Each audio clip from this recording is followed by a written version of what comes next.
আগামীকাল 25 তারিখ national voters day. এই দিনে ভারতীয় জনতা যুব মোর্চার উদ্যোগে সারা দেশব্যাপী একটা বিশাল কার্যক্রমের আয়োজন করা হয়েছে।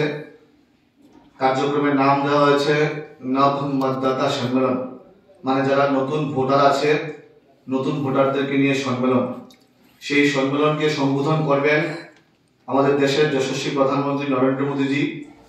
উনি বিভিন্ন এলাকাতে আমাদের ভিডিও কনফারেন্সিং এর মাধ্যমে, আমরা এই রাজ্যেও 60খানা জায়গাতে, 60খানা মন্ডল আছে, 60খানা বিধানসভা এলাকা আছে, প্রত্যেকটা জায়গায় আমরা এই নবমতদাতা সম্মেলনের আয়োজন করেছি।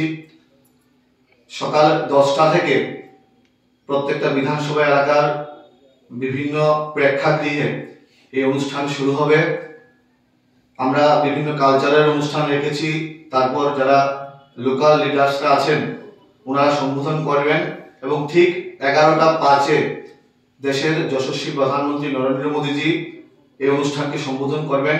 বিভিন্ন এলাকায় এলইডি স্ক্রিনের মাধ্যমে, প্রজেক্টরের মাধ্যমে এই অনুষ্ঠানের আয়োজন আমরা করেছি। কালকের অনুষ্ঠানে আমাদের মুখ্যমন্ত্রী থেকে শুরু করে, রাজ্য সভাপতি থেকে শুরু করে আমাদের রাজ্যের বিভিন্ন পদাধিকারীরা, এমপি, মিনিস্টার, এমএলএরা প্রত্যেকে নিজ নিজ এলাকায় এই অনুষ্ঠানে অংশগ্রহণ করবেন।